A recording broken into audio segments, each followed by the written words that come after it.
আপনি কি জানেন রাধারানী কোনো মাতৃগর্ভের সাধারণ মানুষের মতো জন্ম নেননি? তার জন্মের পেছনে লুকিয়ে আছে এক অলৌকিক রহস্য। তিনি ছিলেন অজনিজা, অর্থাৎ না তিনি গর্ভে জন্মেছেন না কোনো সাধারণ উপায়ে। তাহলে জন্মালেন কিভাবে? আসুন জেনে নিই রাধারানী জন্মের পিছনে অলৌকিক রহস্য।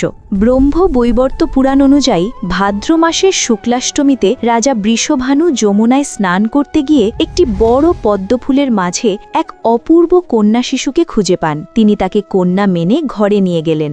সেই কন্যাই রাধারানী। কিন্তু রহস্য এখানেই শেষ নয়। দীর্ঘদিন কেটে গেলেও রাধারানী চোখ খুলছিলেন না। সবাই ভাবল তিনি হয়তো জন্মান্ধ, কিন্তু সত্যটা ছিল ভিন্ন। কারণ রাধারানী সংকল্প করেছিলেন এই পৃথিবীতে এসে প্রথম দর্শন শুধুমাত্র শ্রীকৃষ্ণকেই করবেন। তাই রাধারানী চোখ না খুলে অপেক্ষা করছিল কৃষ্ণের। তখন শ্রীকৃষ্ণ সেটা জানতে পেরে একটি লীলা করলেন। গোকুলে মা যশোদার কাছে বারসানার অলৌকিক কন্যার কথা পৌঁছে দিলেন। তখন মা যশোদা স্নেহ ভরে অলৌকিক কন্যাকে দেখার জন্য ছোট্ট শ্রীকৃষ্ণকে নিয়ে বৃষভানুর বাড়িতে এলেন। রাধারানী তখনও চোখ বন্ধ করে শুয়ে, কিন্তু যেই মুহূর্তে শ্রীকৃষ্ণ তার পাশে এলেন সেই প্রথম ধীরে ধীরে খুলে গেল তার চোখ। আর প্রথম দর্শন হল শুধুই শ্রীকৃষ্ণ। এইভাবে পৃথিবীতে শুরু করেছিল তাদের প্রথম প্রেমের সূচনা। আসলে রাধা ছিলেন কৃষ্ণের হৃদয়েরই প্রেম। তিনি আলাদা কেউ নন। তাই তো চোখ খুলেই প্রথম দর্শন করেছিলেন নিজেকেই কৃষ্ণ রূপে। যদি এই পবিত্র প্রেম আপনার হৃদয় ছুঁয়ে যায়, তাহলে এখনই লাইক করুন,